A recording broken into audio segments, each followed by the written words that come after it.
I'm going to be doing an executive order today directing all Floridians to limit movements and personal interactions outside the home.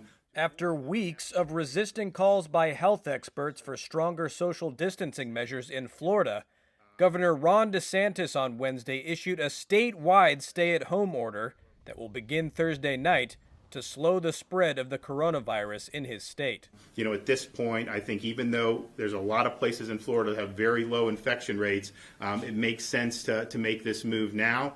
DeSantis had previously left the stay-at-home decision up to local officials in the state, sparking heavy criticism from Florida's Democrats in Congress, who published an open letter to the governor pleading for him to issue a statewide order.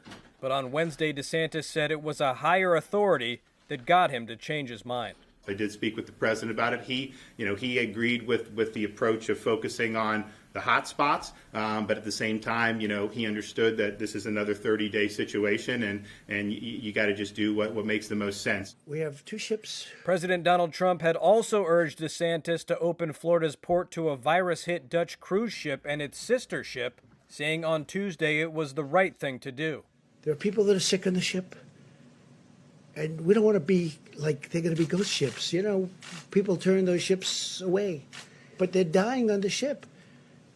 So I'm gonna do what's right, not only for us but for humanity. I mean, these are two big ships, and they have a lot of very sick people. And I'll be speaking to the governor. DeSantis was initially opposed to the idea. We have enough to deal with our folks in Florida. But on Wednesday, DeSantis said he was working with the U.S. government on a plan to allow the thousands of passengers exposed to the coronavirus to disembark.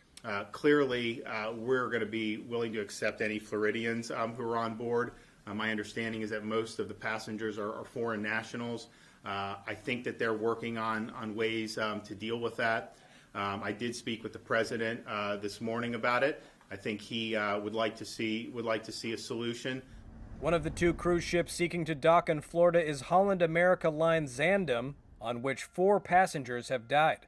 Nearly 2/3 of its passengers, those who passed a medical screening, were moved to the line's sister ship. In a phone interview with Reuters, one Canadian couple quarantined on the Zandam made a desperate plea for help. We're isolated, so we're stuck on the ship. We can't go anywhere because we're not healthy. On Wednesday, both vessels were on their way to Fort Lauderdale, each carrying more than 1,000 passengers and crew. So far, Florida has reported more than 6,000 cases of coronavirus and 85 deaths. One research firm said the state's large elderly population could make Florida among the states hardest hit by the outbreak.